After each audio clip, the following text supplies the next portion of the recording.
When you launch a startup, staying focused on critical path activities can be a challenge, especially when you're transitioning from an employee mindset to an entrepreneur mindset. Our guest is an expert at holding founders accountable so they can meet milestones and create a successful outcome for their new business. Whew, it's going to be a delicious conversation. Stay tuned for the Startup Life live show.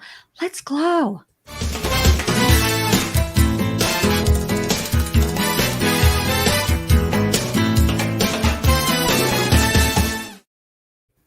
Hello and welcome everyone to the Startup Life live show. I'm your host, Ande Lyons, 4 times founder and startup champion to first-time founders around the world. And after raising 4 businesses of my own, I now share founders' startup stories to help newly minted first-time founders and business owners find the solutions and inspiration they need to succeed. So thank you, founders out there, wannabe founders, future founders, current founders. Thank you for carving out time to tune in and up your founder game while cheering on another founder. You never know what aha moment might come as another founder shares their tools, their tips, their resources. You can apply that to your startup. It's so exciting. For those of you watching now and via the replay, I would be so grateful for your support of the show with a like on this video wherever you're watching, because we are live right now on LinkedIn, YouTube, Facebook, Twitch, and Periscope. And if you are watching from YouTube, a subscribe and a click on the bell icon would mean the world to me. Thank you so much. So I'm so excited to introduce you to our guest, Drew Duperval. Okay, so hey. So let me just grab some of the wonderful information about this amazing man. I'm going to put this up here, and I am going to read a little bit about his background. Drew is a serial entrepreneur and a startup consultant, helping entrepreneurs monetize their passion, start their business, and manifest their 5-year vision. He's the founder of Young Hustlers Under 40, a business and personal development network for entrepreneurs dedicated to helping founders save time, scale their business, and expand their network through events and accountability coaching. Drew's passion is to help startups, freelancers, and first-gen business owners organize their ideas and businesses. I am so delighted to share this extraordinary entrepreneur with you. Welcome to the show, Drew. Hey. Thank you for having me. I am so happy to have you here. And folks, I found Drew on Instagram, and what really called me and compelled me about you, Drew, was you would go live, you would share these amazing pieces of advice, and you would have these great posts that are so meaningful because it's not just upping our game on getting better at crunching numbers and understanding long-term value and customer acquisition costs. It's also right here in between the ears. Mm-hmm. It's so important to help our mindsets stay strong. And I really saw that in you right away. And then, folks, I found out he was local. He's like, yoo-hoo, he's right down the road. Literally. I know. So I cannot wait to get together with you in person and just feel your deliciousness in person, as we call it, hurl, hanging out in real life. But for now, it's just a gift to have you on the show. Thank you so much for joining me today. No, thank you for having me. I've been watching the Startup Life show for some time now. It's cool to see it, but now I'm in it. It still feels like it's a little weird because you still seeing it, but you're in it. Right. I love that. Seeing it, now I'm in it. Yeah. That's perfect. So, we encourage folks to comment. I'm seeing in my dashboard that we're having a little connectivity challenge with LinkedIn. I'm not sure what's going on. And so, sorry, folks who were planning to tune in. There's always the replay. And that is the beauty of going live. Drew, when we go live, there's no editing. There's no, oh, wait, let's just take that out. No, we are here experiencing everything full time and in the presence of now. Mm-hmm. And you and I both, I'm sure, are practice, mindfulness, right? And being in the now, in the moment is so important. And I want to remind folks who do tune in live that this is a great time to amplify your brand, because Drew and I will pull right up top here. Share your business name, one-liner, and website URL in the comments. And let me get one that's full here. And we will celebrate you and your startup live. Well, we're talking away. We're going to stop and say yay and talk about you and your business. And again, amplification of a new business is so important. So please take time to hop up here. And speaking of great and extraordinary entrepreneurs, Drew, I don't know if you know Nofal, but he is spectacular. He's been certainly a mentor to many founders through Entrepreneurship for All. That's how I know him. But he's an investor. He's had his own businesses, so he understands the journey really well. And he's been an expert at the monthly pitch event I co-host with Ande Jacques, called Founders Life Live. And so it's just great. Nofal, so grateful to see you. It's time to meet at the Java room. Okay, let's get some coffee in person. We're all vaccinated at the Lyons Den, and I hope you are too, where you are. And that's like, the exciting time right now that we're in, Drew. It's like all of a sudden, okay, I'm ready to creep out and start seeing people in person again. It's kind of like after a year of being so careful. So anyway, thank you, Nofal, for that. The kudos on the introduction of Drew. It's so great. We're talking to a Gen Z person here, folks. And, you're a Gen Z, but you've got an old soul. I know that about you just from seeing you in your work in the world. But, and so often millennials and Gen Zs get such a bad rap. And as a mother of both, I can say it's a phenomenal couple of generations, and especially the Gen Z. What I've seen, Drew, in the Gen Z, and maybe you've seen this too, is that there's a we, okay? It's not I or me. There's a we vibe to your generation that I love something fierce. So let's get into what called you to become an entrepreneur. Did you have role models growing up? Did you have family members, that showed you what the entrepreneurship journey it was like, and and you still wanted to do it? What? Or, are you the first entrepreneur in your family? Definitely the first entrepreneur. And I would say my first role model in this entrepreneurship realm world was really Warren Buffett.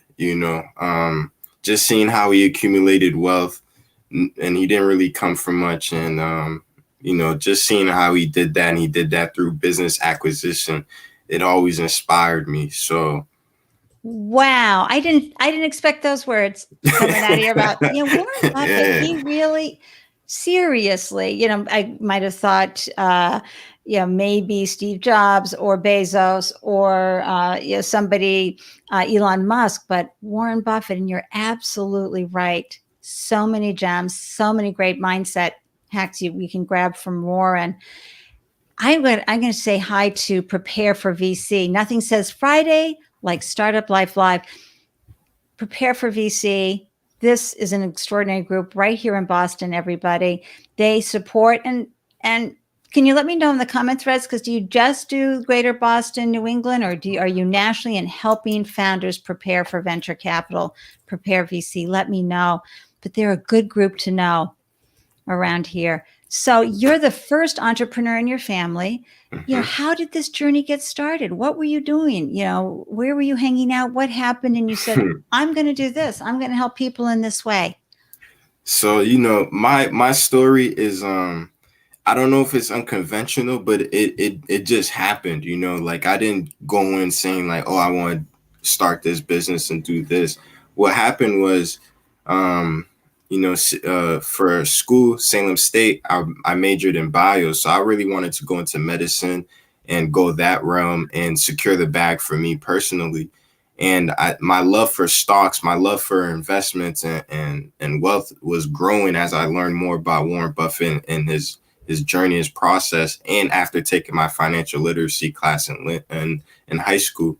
So at that time, I said, okay, what if I created an investment club where my friends and I can invest? Because I didn't have a lot of money to invest, but I had the investments, and then my friends had some money they could invest, but no, they didn't. They weren't in that industry. So I said, all right, we pool our money together and we just buy a few stocks like Planet Fitness. At the time, it had just IPO'd, and so we was like, all right, cool, let's do that. But what ended up happening was I told a few of my coworkers at the time at H&M, and they immediately bought into it. They're like, wow, this is great. Yeah, I'm in. And they were putting $25 a month. Then they brought me their friends, their family members. So now at a point, by the end of sophomore year, we were having these monthly meetings to explain the investment club. Right. People were coming in. We had about 20, 25 people coming in a month just to learn about the club, traveling. So I said, okay, at the end of my college career, I said, okay, I want to grow this, but this is not something I can monetize, right? This is, you got licenses you got to get. So I said, all right, what I can monetize is the fact that we have a skill set. At the time I was working with my partner, we have a skill set of bringing entrepreneurs and minorities and first generation citizens to the room to talk about finance, entrepreneurship, and wealth. So that's really how everything came about. Sophomore year in college, I decided to, pull together an investment group, as one does. Not that is so cool. Now, were you using Robinhood? Did you have a platform? Yeah, personally, we use Robinhood. It was a challenge. So many loopholes because you're not supposed to do this, right? Right. So we did it through Charles Schwab. We were able to raise 10,000. We still have it. We still are invested in S&P 500 and in Apple, and we're probably gonna revamp it a little bit more moving forward. But yeah, we did it through Charles Schwab, and we did it through a brokerage account, and we have tenants under it. Excellent. So a lot of paperwork. Yeah, there is a lot of paperwork. I just wanted to put that out for folks so they know. But also, it's indicative of who you be, because you were willing to do all of that for these people. You were willing to play that role of, well, I better stay focused and accountable because now there's money on the line, not just my own. So you had to do that, and so that, I know, taught you a lot. And I think it's so fascinating. You were studying bio, right? So that you could go on to med school, and that you came out. And what had you learned about yourself at this point that made you want to keep moving forward on this pathway versus medical school? Leadership. I signed up even at the time of building investment club. I joined a club called Alpha, joined the Brotherhood, became student trustee at Salem State. So there was so many things, and even just at my jobs that I was working at, they were telling me like, yo, you could be branch manager, you could be store manager. So all these things, and it was all reflected on my leadership skills that was growing and getting better. So leadership is definitely what I saw in me. And folks, I just want to let you know, Salem State University, Massachusetts, has really high level state schools. Not just, there's UMass Amherst, everybody knows that, the UMass system, but their state schools are outstanding. Our youngest is getting his game design degree at Fitchburg State University. And the education and the money that Massachusetts puts into, the second tier down, it's affordable. You learn great information. So I just wanted to do a shout out to our wonderful state, the Commonwealth of Massachusetts, and Salem State. Specifically, that's a terrific school. They support their students so much, especially, upon graduating and continuing courses to keep you going. So you learned this about yourself, and you said, okay, how do I start helping people? How did you find those entrepreneurs out there? Because I know you've worked with, from barbershops to all types, coffee shops, all types of founders, to help them move their business forward, understand those, important ingredients. How did you actually put your shingle out there, though, to say, yay, this is what I want to do? That was by accident too, because this was senior year in college, and we already had the investment club. At that time, I was getting ready for graduation, and I kept telling myself, like, I gotta figure out what am I going to monetize, right? Because I realized that I didn't want to go the traditional route, the school route, right? Where, you graduate school, you get a job, you work there for about 10 years, you climb up the ladder, get a retirement. I knew that wasn't for me and my end goals, right? So I said, all right, what am I going to monetize on personally? Because at this point, I was too entrepreneurial.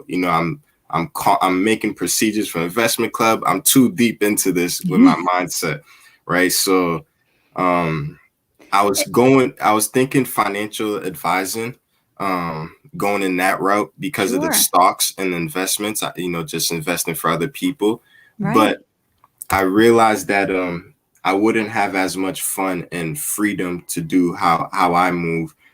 And Right. when I was working at the bank at Eastern Bank, there was a salon that had came to me. It was like, "Hey, Andrew, I got a salon down the street. You mind just coming in and checking it out? Maybe you can help, provide some advice." And that was my first taste of entrepreneurship coaching. And since then, I never looked back. I fell in love with it instantly. And everything that I learned from stocks, I taught the business owners that, right? I taught them like, "Hey, listen, these corporations that you see large scale, this is how they got there, right? This is their all the departments that they have in their corporate offices. This is the procedures that they have, and this is the role of the CEO, teaching them as a business owner who's doing all the technician of their company. Your job is to get to that CEO role where you're no longer doing the technician. Now you're leading the team and expanding the vision." So that is really where I come in for these small mom and pops. Okay. I mean, there are founders in their 40s and 50s who still are not understanding that level. First of all, the monetization part, but also the fact that you're helping people understand the micro and the macro. So the macro is that, these large corporations have to function with these types of standard operating procedures, SOPs, and these people in place. Let me help you bring that down to this level with you, and help you understand, because when you have that understanding of the bigger picture, you can then bring that in, to, oh, that's okay.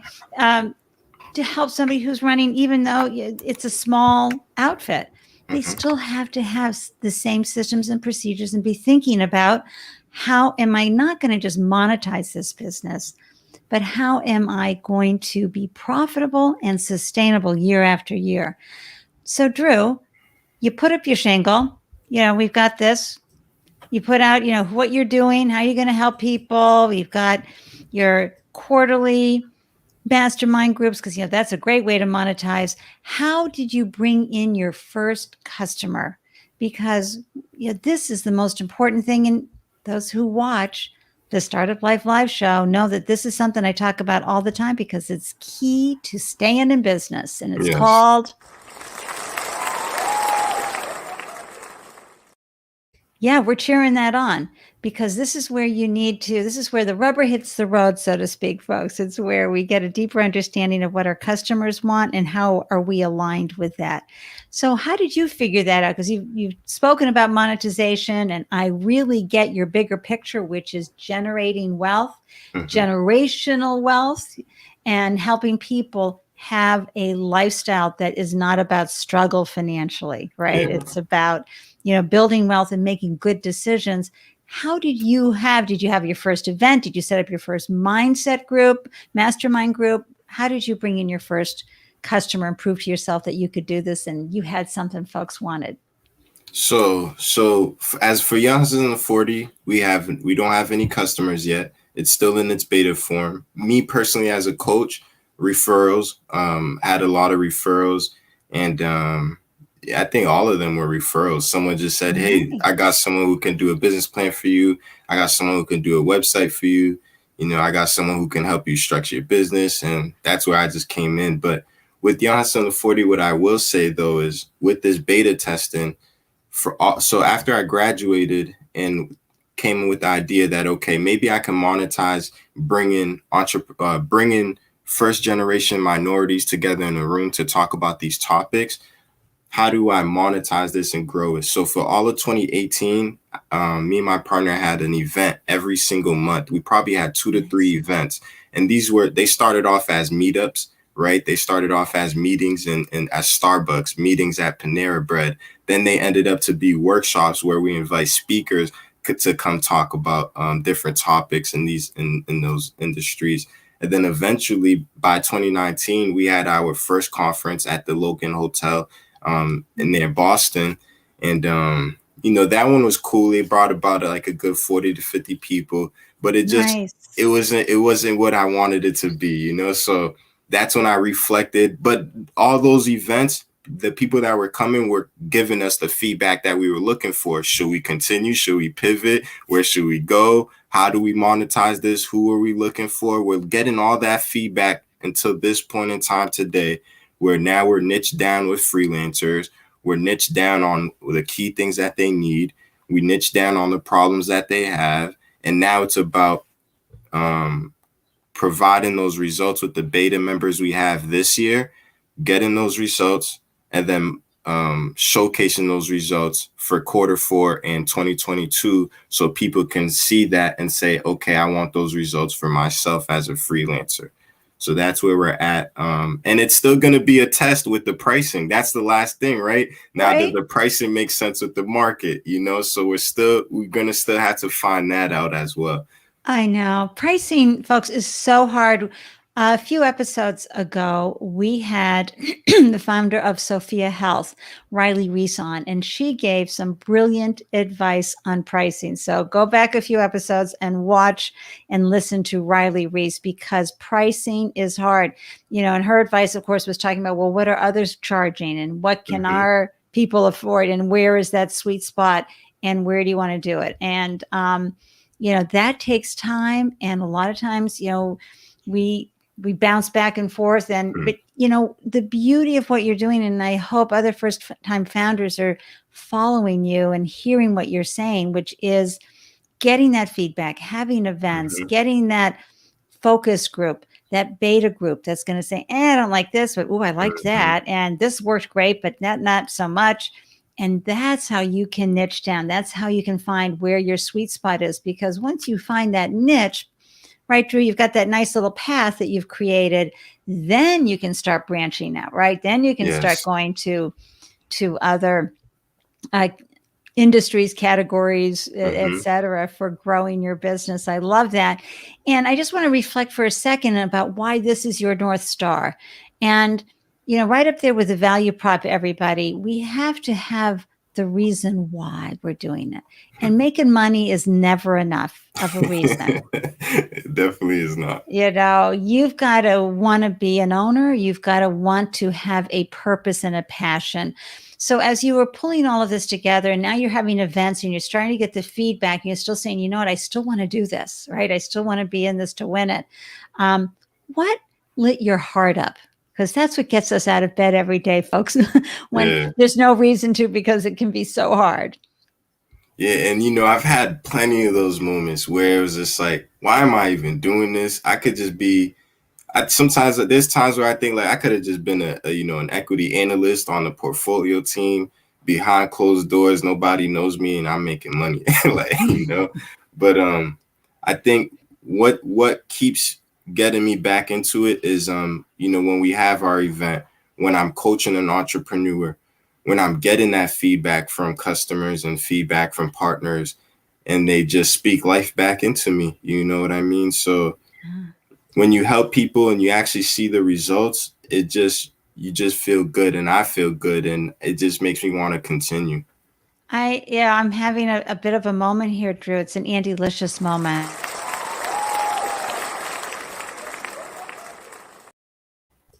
Their feedback speaks life back into me, right? That's a really important way of seeing and viewing your business. And I know founders out there, you're going, yes. When you get that feedback, when you get that moment that you've really helped somebody, you've really served your audience, your community, your customers, your clients, it speaks life back into you. I'm going to treasure that, Drew. I really am. That's really outstanding to have those words for what it is that we do on whatever level you're at. You could be a 50 million, 150, $1 billion company. It's the same thing. Mm-hmm. It's when you land it and it works and people are served. It's a great, great experience. So thank you for sharing that as your North Star that keeps you getting up in the morning. So now you've done the beta test for young hustlers. You yourself have already proven that you enjoy, love, and can serve people and help people, but now you want to scale it. Are you looking to scale it locally, New England, regionally? What are your scaling ideas at this point and strategies? Definitely nationally. I want to instantly expand people. When they join the membership, they instantly expand their network, right? As of now, it's locally, but it's going to be more so nationally as I'm meeting more entrepreneurs nationally and planning to travel a little bit more this summer and next year so I can meet more entrepreneur hubs. But the plan is to expand nationally and continue with just 20 members, cap it off at 15 to 20 members a quarter. So that way I can still provide that one-on-one aspect of it. And yeah, I see that. And there's lots of really great coaches. I've had a few on the show who have great business models for that. So you can see how, what can you put into as a product that you can sell while you're sleeping, right? And then where is it that you can add that value, that one-on-one value, or in a group setting where they still get your deliciousness and your expertise, while, and be able to ask you questions and figure things out. And then, of course, the one-on-one. So I think that's so, so important. And, I'm sure as you learn more, Drew, you're going to see opportunities to scale, right? Yes. And that's the beauty, everybody, about it, just getting up every day and doing it, because you'll have your aha moments. You'll go, oh, look how that person did it. Well, I could put my spin on this way. Because remember my favorite quote, everybody, by Seth Godin: sure, it's been done before, but not by you and not for us. So I get very excited about all of this, but I want to go back to Prepare VC, because speaking of scaling, Prepare VC, everybody, go check them out. They're national and international, and they prepare you for raising money. And it's a wonderful group of individuals located here in Boston, but serving the world. Yay! Oh, yay! Prepare for VC. Let's move on to the next. Is curious minds want to know. Let's talk about how you help founders with accountability, because anybody knows that it's one thing if you've got deadlines that your bosses have been giving you, right? And your salary and benefits are all wrapped up around it. But now you are your own boss. And yet you're still reporting to employees if you have them. You're reporting to customers. You're reporting to, if you have investors, you've got them. You have to be able to hold yourself accountable. And it's so hard. I really can never stress enough, Drew, that people should not do this journey alone, right? Yeah. And so talk to us about what works in helping people and holding people accountable for their milestones, for their achievements, for their losses, for their wins. I think number one, writing it all down. I don't think people spend enough time just with that step alone, right? Where you get a whole bunch of ideas and thoughts in your head and they just leave it there. You gotta write it down. You gotta pour it out, write it down. And then the only thing you keep in your head is the next step. You know what I mean? Like the next step after that, everything else is on the paper. It's not forgotten or pushed to the side. It's on the paper for when that step is needed to be prioritized. That is great advice. And is there a map? Do you structure it so that they're starting to think in milestones? Like in this week, you're going to be looking like this. Talk a little bit about that. Yeah. So everything is on the questions that I ask them, right? To figure out what phase are they in their business, right? Right. Is it already validated? Do they need to scale? Do they need to grow? Do they need more sales, more customers? Where are they? Once we figure that out, from there, it's about writing. How I like to work is creating all the departments in their business: financials, marketing, sales, operations, and then a little bit of HR, and then the actual product and servicing. Once Wow. we do that, now we need to figure out what stage they're on in their business and which department to prioritize first. More often than not, it's going to be the operations, because you always got to write down your operations so you can scale. And then number two is going to be marketing and sales, right? Because you need the money and you need the customers. Right. So usually it's around those goals. What are next steps to improve those three things: operations, marketing, and sales? I love that. Okay, so anybody watching, wouldn't you want to have Drew helping you on that? Because you are juggling so many different things while you're in the process of doing your business. And to have someone who has eyes on you and Mm-hmm. your business to help you go, okay, that's great what just happened there, but here's how you need to view this. And Mm-hmm. here's what I'm asking you to put into place. And the one thing that you just mentioned, which just always makes my heart sing, is the operations end, the standard operating procedures. Folks, your business can be put into a rhythm. You need to have an understanding of how it works so that you can then give it to Delegate. someone and go, whew. That's the number one goal. And I don't think people, and the thing is, like, as freelancers, we get so caught up, especially technician freelancers, they get so caught up in doing the hair, doing the nails. And Right. what we don't realize is all we did was create a job for us. It's a self-employment trap. So my job is to help them see what a business is and not the self-employment trap is. One of my favorite places and people who really exemplify the right way for a great nail salon. We have a salon here in Andover. I want to say RJS Nail Salon, Beauty Bar. That's what it is. And it's Sandra. She's on Instagram all the time. She really touches everybody on Instagram and in her place. But every day she's putting out wonderful, wonderful images and memes and talking about, the manicure, the pedicure, the whatever, but just also just life. And she's filled with such joy, and she's always marketing and connecting and building relationships. Mm-hmm. And, I think that can be really hard, Drew, to implement marketing, because you're so busy doing the work of the business, right? That you forget to work on the business because you're so busy in the business. Yeah. What do you see with your founders when it comes to spending the money for that return on investment, folks? Marketing is not an expense. It's an investment 100%. in your business. What are some of the conversations you have with founders about that? One, make it simple. But two, I think the biggest thing is quickly figure out what the brand is, what you guys value, what the colors are, what the mission of the company is, and make sure your brand is all set. Now get someone else to market for you, because regardless, you don't want to be doing it yourself, because now that's another job you created for yourself, so you gotta. Yeah. My last thing I'll say is generate enough money through the business where you can hire a part-time person or a freelancer to do the marketing for you. If you don't have enough money, get the money. Then you don't need marketing to get the money. You just need customers.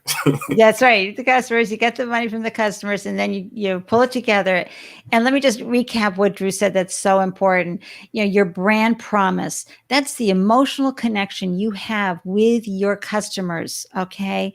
That's what every time you show up, that's what you're going to do. That's what Sandra does. It's delightful. It's delicious. It's sparkling. The memes she uses are so consistent. It's beautiful. She'd be a great person to follow. For that reason alone. So you just understand what are the colors, and then you just get everybody on board. And once you figure that out, boom, hand that book to someone else. Yeah, that's number one. I love that, something fierce, because you just can't be doing everything yourself. But the marketing is how you get people into the funnel. A lot of times it just takes that awareness again and again and again. And while referral business is the best, you have to incentivize the referral business, right? You have to get them to say, hey, tell everybody about this. And, bring us a 10% coupon, whatever it is you need to do to make that happen for your business, whether it's product or service. So that's terrific, Drew. Another aspect of, the work that you're doing and helping people out is helping them transition from employee to entrepreneur. Because 100%. I got to tell you, this is, when employee mindsets are great, you are pleasing somebody, you're working with somebody else's agenda and deadlines and commitments, and you're looking for rewards usually and things like that because you're being incentivized as an employee to show up and bring your best. How do you help founders transition from the employee mindset to the entrepreneur mindset? And this is something that recently I was thinking a lot about, because everybody's always saying school is a scam, school is this, and I don't necessarily think it's a scam. I think it's sometimes just missold to the wrong people, right? When for me, as I look back on my life journey, I realized school was setting me up to being more of an employee. You know what I'm saying? And I had to break out of that. And what I mean by that is, not being able to really control your journey, not being able to control what you're passionate about and how you're going to sell it, how you're going to monetize it, how you're going to live it, is it's a mindset that you got to get used to, right? Like you said, keeping yourself accountable, reporting to yourself, and increasing your productivity, increasing your development, being in charge of that. It's very hard when your whole life you've been used to someone else being in control of your time, being in control of your development, being in control of what you spend, how you get money, and all that sort of stuff. So I think number one thing that I just helping them transition from employee to business owner or freelancer first is really just organization, right? Organization of time, organization of tasks, and then from there, establishing the habits, so that way you're a good freelancer. Then from freelancer, now we work on how do we get you to a business owner, because now your job is no longer the freelancer. Now your job is managing people, you know. Right. I know it's so key. And, I took this wonderful marketing class from a phenomenal group called Founder Gym. Okay. Mm-hmm. And it was called Money Magnet. And they had 6 trainers over the 6-week period. And one of them was Reuben Harris. And Reuben Harris founded Career Karma, phenomenally successful business. And I felt like he was speaking to me, Drew, when he looked at the camera and he was talking about building teams, right? And, we had a lot of tech founders and a lot of people, really scaling internationally with their business. I'm a solopreneur now. This is my first run as a solopreneur. I've always had scaled businesses where there were plenty of people to delegate to. And he looked right in the camera at all of us, because this was just a year ago. So we were in a Zoom room. And he said, and that includes you solopreneurs. You need a team. And I remember I looked like, oh my God. Yeah. Dawn breaks over Marblehead. That's a local joke, folks. So I was like, oh my gosh. And so, yes, Nikki, who creates all my beautiful design work, she's part of my team. I have a Drewlicious Drew from Helix, who does my website. You bring in these people. I'm looking for a community manager intern right now. So I put, post up at Halt International Business School so that I can then segue eventually into that. So there's, creating teams even for the freelancer. Yeah, so, you have to. You have to. So important. And speaking of teams, the man who helps me be the best producer out there, it's Media Prepared, Eric Cox. He's the one who makes sure that when you get a mic in your face, you are prepared with the right sound bites. Every founder needs to be prepared to talk right into that camera and know exactly what they're going to be saying about their business and their ability to lead the business. And Eric's comment is, we are wired to be employees from the very start. Entrepreneurship, financial, and media literacy should be core educational components. Hallelujah. Thank you, Media Prepared. Everybody go visit mediaprepared.com to learn more about Eric's wonderful work in the world. And that comment, right, is exactly what you're saying. Yep. School does that too. They tell you, here's what we want you to study. Here's what you want. We want you to spit back. And this is how we're going to grade you. Entrepreneurship doesn't have that, right, Drew? No, not at all. And so now that you've helped people transition, the fundamentals of a business. What's your operations? What's your marketing? Who do you have for your team here? How are Mhm. you monetizing? How are you making money? And when are you at break even? And when can you start, singing hallelujah for profitability? Because, a lot of people talk about revenue, right? I just booked 6,000. I'm like, okay, how much did it cost you to bring in that Yes, 6,000? yes, yes. Right? And how hard are you going to work for that 6,000? Is that just a check and boom, they get something and off they go? Yay. Or remember, it took a lot of effort, if that is the case, for you to create a course or an experience or a product for them that they wrote that 6,000, wrote check, okay, Venmo, whatever, paid for that. You have to take all of that in. Revenue is just a number. It's Hmm. profitability. So before I go on to what I wanted to talk about, talk a little bit about how come that's so important. Now, you hit it right on the nail. Like, when we was in college and all of my friends were first dreaming about all this, like, yeah, we want to make money. We want to make money. One of the things, and I really got this concept last year, was, it's not about how much money you're going to make. Tell me how much money you're going to spend. You tell me how much money you're going to spend. I'll tell you how much you're going to make. You know what I'm saying? Yeah. Because to make money, you got to spend money. So if you tell me you're going to spend 900, and it's not even spend, if you tell me you're going to invest 900,000, then I'm like, okay, they might come back with 1.5 million. They might come back with 1.75 million. They might come back and double their expenses. You know what I mean? But when you look Yeah. at the average profit margin for most industries, it's not even more than 20%, 30%. You know what I'm saying? So, Yeah.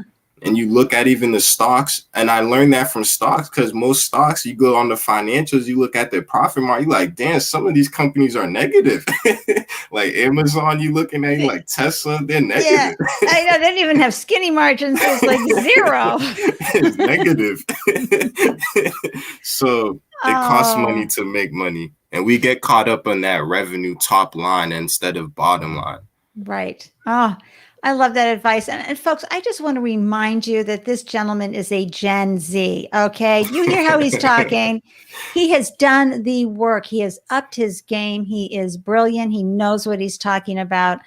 I'm just saying right now, I'm predicting a very successful future. You're very successful right now, Drew, and Thank you're you. going to just skyrocket because Thank you. you are looking at the right information, absorbing it and analyzing it and adding it to your toolkit of advice to give founders as a startup consultant. And I love that on LinkedIn, you actually have like a briefcase or some kind of bag there emoji. Yeah. It's so great, but it's true. As a coach, I would recommend you in as we say here in Boston, I'd recommend him in a heartbeat.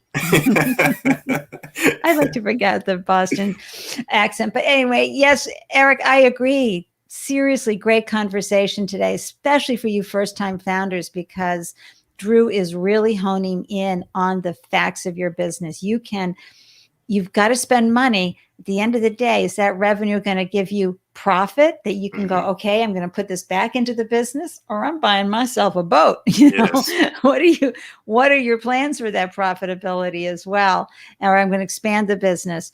But let's talk more now about something that you are so good at, which Mhm. is the mindset. And I'm just going to bring up some of your collateral too, just because I just love this.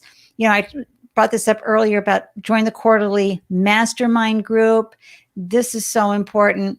And you see all of Drew's contact information below, but you gain instant access. Let's go through this. 3 one-on-one strategy calls, weekly accountability check-ins via text, 5 bi-weekly Zoom calls, bonus guest speakers, bonus workbook, access to the Facebook Messenger group for young hustlers under 40 mastermind, a dad hat and t-shirt, of course, that's wonderful, Yeah.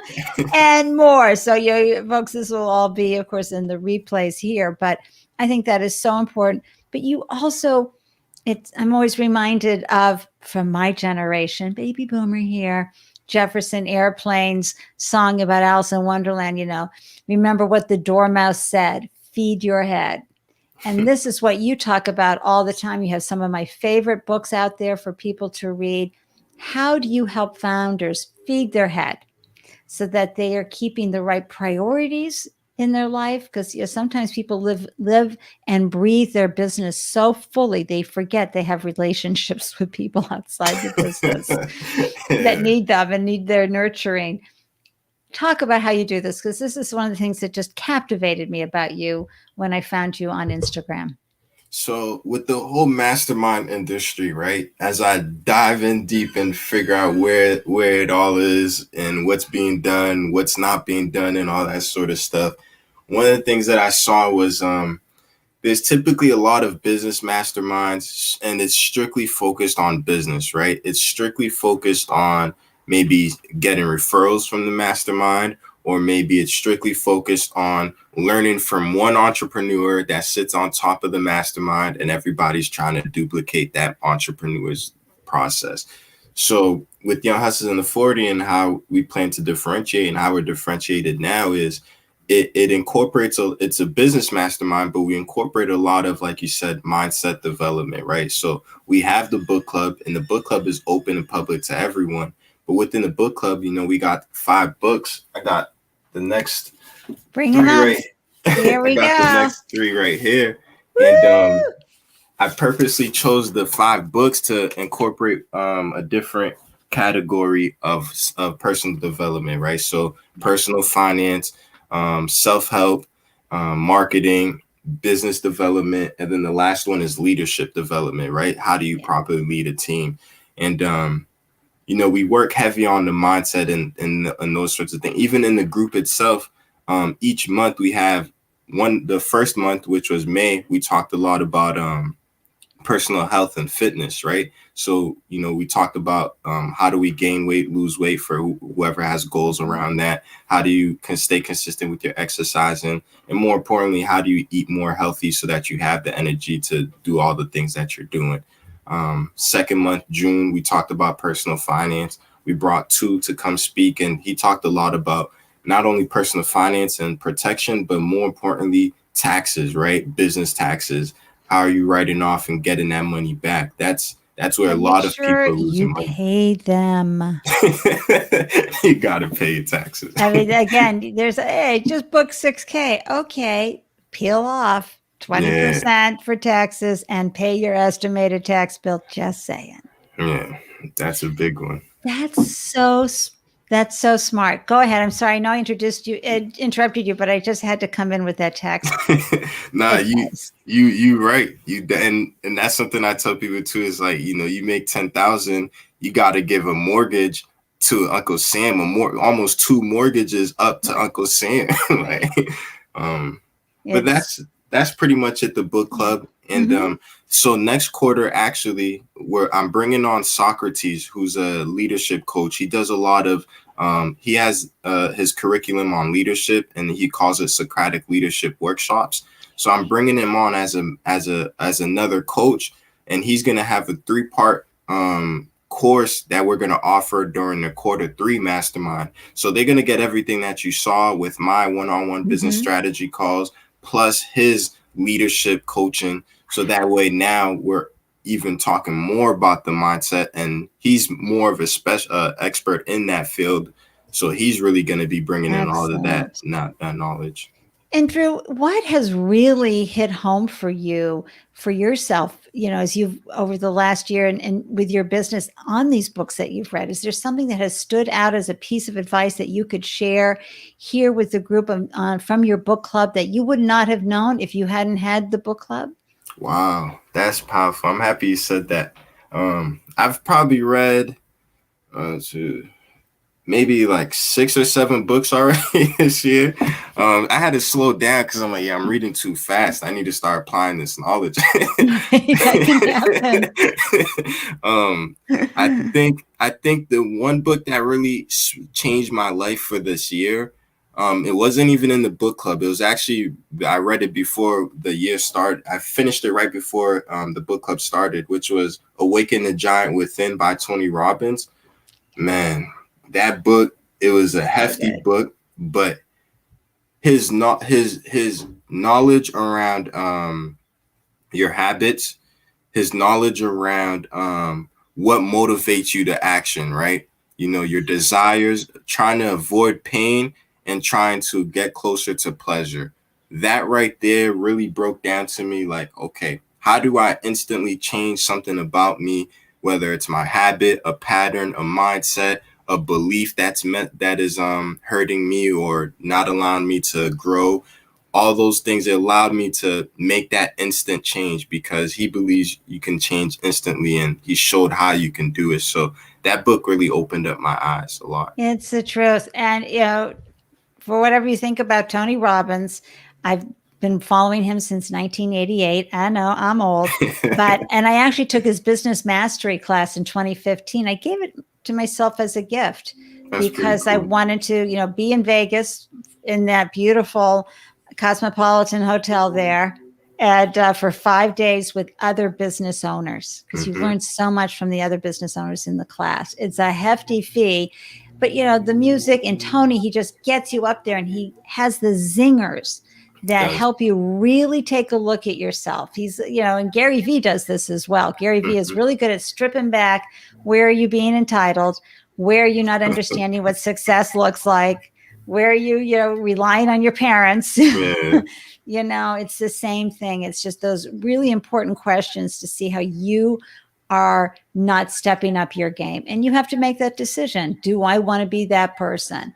And it's hard work. And you have to, of course, implement it into daily habits. Right, Drew? Mm-hmm. Yeah. 100%. Oh, my gosh. I want to also bring up what you have coming up. Talk about this. Yes. So the Hustle Smarter virtual conference is going to be an all-day online experience, but more so it's an all-day event that incorporates everything that Young Hustlers in the 40s is about, right? When you talk about the mindset, you talk about the business, and more importantly, creating that generational wealth through the business. We're going to incorporate that all in one day at a virtual conference, right? So we have 3 categories throughout the day to break up the discussions. The first category is personal development. We got 2 panel discussions in that category. The first panel discussion is talking about it's called Master Your Mind, Body, and Soul. So talking about mental health, talking about nutritional health, talking about your energy, and how do you master that as an entrepreneur, right? Second panel discussion is going to be around healing you so that you can start dating as an entrepreneur and build a legacy. We all want to build a legacy, and we all want to date and build a beautiful family, but it starts with healing you, healing your past traumas. So that's the second. And then the second category is small business development. The first panel discussion under that is creating content to sell. You want to post on social media. Every entrepreneur wants to be on social media, but what is the point if that content isn't selling, right? So how do you post to sell content to intentionally sell? And the second panel discussion under that is leveraging someone else's money so that you can scale your business. It doesn't always have to come from your own revenue. You can use someone else's money and almost in a way shortcut your way to a bigger company. So that way the vision is there. And the last category is generational wealth. The first panel discussion is making money while you sleep. So how does real estate make you money passively? How does stocks and other investments make you money passively? And the last panel discussion is how do you pass all those assets down for generations so we can close the wealth gap? That's right. Bravo. I'm just celebrating all of that, and especially the healing, because there are things that happen, whether it's around money, the messages, the stories we tell ourselves, and about relationships. All of that is part of what you're bringing into being a fully expressed founder. Not just, in the founder position and owner itself. It's all of you. So it's a very beautiful, holistic event. I am so excited, and I love that it's virtual. And let me just bring your banner up so people can see that they can go to yhu40.com to stay on top of getting details? How do people? Okay. Yes. So there's a subscription on the homepage. Right when you log on to that website, there's a subscription, It's going to say, keep up with programming and conferences in the future. Boom. Just put your email, and then you're going to get the latest information on what speakers as they come out and sponsors and all that. And folks, I'll have all of those links in the show notes for my listeners, for my viewers. You know, it's all going to be there for you because I turn this into a podcast as well, Drew. So it goes onto my podcast, which airs on Apple and Spotify and iHeartRadio and many more platforms. Talk to us about, because you talk a lot about leadership. How do you help people shift out of the moment? And this happens to all of us. I don't care how experienced you are, how many businesses and how many bajillion dollar exits you've had. You're going to feel inadequate. That's just part of it. Just don't even try to avoid it. It's like, okay, I'm feeling inadequate here. I may be, compared and despaired, or I, am having too many losses in a row and slapped in the face here. I'm feeling like such a loser. How do you help folks shift out of that, Drew?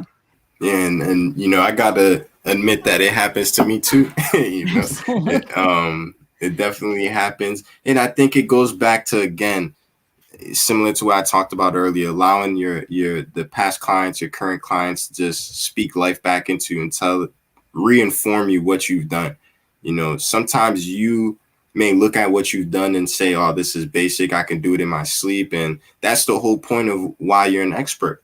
You know what I mean? Is because it's become natural to you and you can do it while you sleep. But you forget that it's not a everyday thing. We all have that unique skill set within us that people gravitate to us for, but because it's so natural to us, we think it's simple or basic, and then we want someone else's skill set or someone else's unique part about them. But no, embrace what you have and recognize that that's what you're good at, and that's what people gravitate to you for. So love that. And celebrate it, folks. Celebrate it. Yeah, because, and I have a Pinterest board. It's a private one, but I put any comment that anybody says that feels uplifting, that speaks life back into me. I put it in there. I go, okay, because, there's always going to be someone who's better at you or what you're doing. It doesn't matter. It's you who are doing it for the people who want it from you. And that's, you got to just hold on to that. I know you've heard me say this before, viewers and listeners. Walk down the bread aisle. Those brands are all hustling and having successful outcomes, and there's so many of them. How do you even choose? Like, why are you choosing Pepperidge Farm over Panera over the store brand? I don't know, but something about that appeals to you, whether it's price, positioning, packaging, something. Same thing with your business. There's room for all of us, especially if you're vibing with your tribe. So you've been at this for a few years.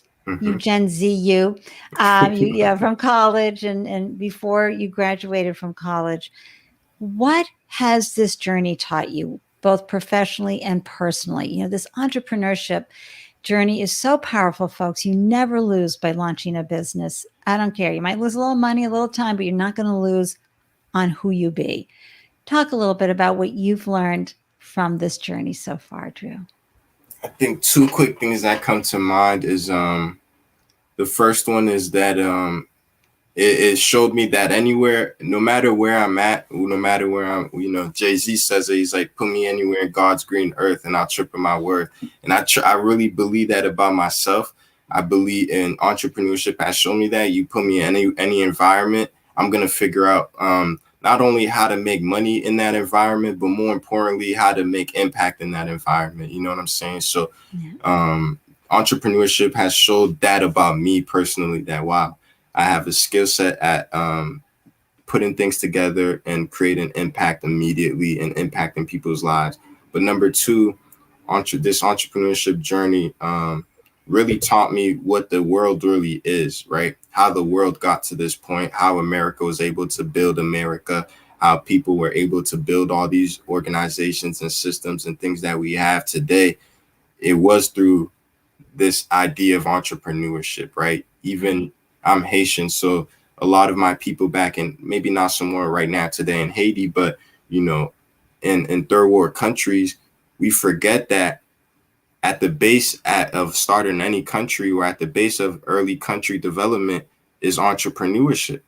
You know, it's people with the wooden stands selling clothing, selling food, selling beverages, selling whatever they can sell, selling car parts. And that's how a country's economy is built, to the point where now we have Apple. You know what I'm saying? So Yeah. entrepreneurship taught me that the true meaning behind this world, what's really going on behind this world, and what is really meant to be prioritized. Because real quick, I think school didn't really give me that chance to see that. That's school right. was a big shelter. I don't want to keep knocking school out. It has its purpose, but it sheltered me. It didn't tell me really. It was trying to just lead me in a life of protection. You know what I Yeah. mean? But when you lose your job, the school's not preparing you for when COVID happens and the company has to let a few employees go. The school isn't preparing you for that, but entrepreneurship does, you know? It does. That's beautifully said. I loved it, loved it, loved it. As we wrap up, what final thoughts do you want folks to take away about you, your work, about how you serve the world? Share and do some shameless plugs while you're at it.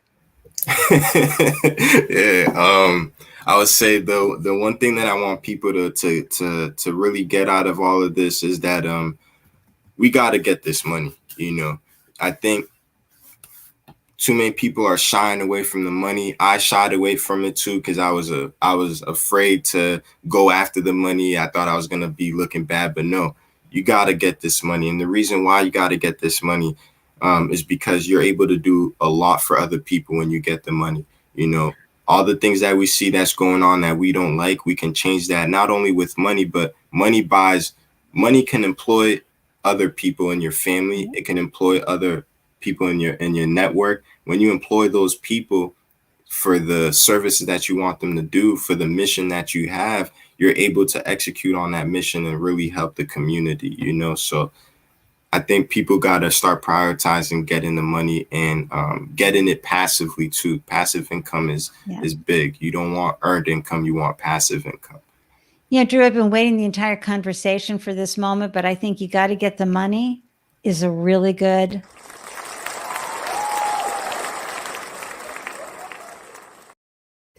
Stitch that on a pillow, folks. Seriously, because this, of course, you're feeding your heart, your soul, and you're going to be feeding your family and maybe generations to come.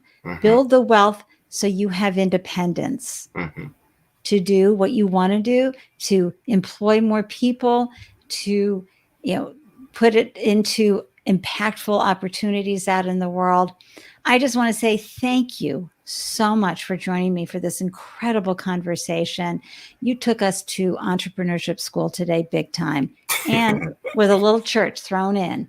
But you really talked about the core business model, facts, and information first-time founders need. I will love sharing this everywhere I glow. I cannot wait. I'm going to pop you back into the green room, do my little wrap up here, and then I'll see you on the other side. Okay, Drew, thank you so much. Thank you for sharing your deliciousness with the Startup Life community today. It was just spectacular.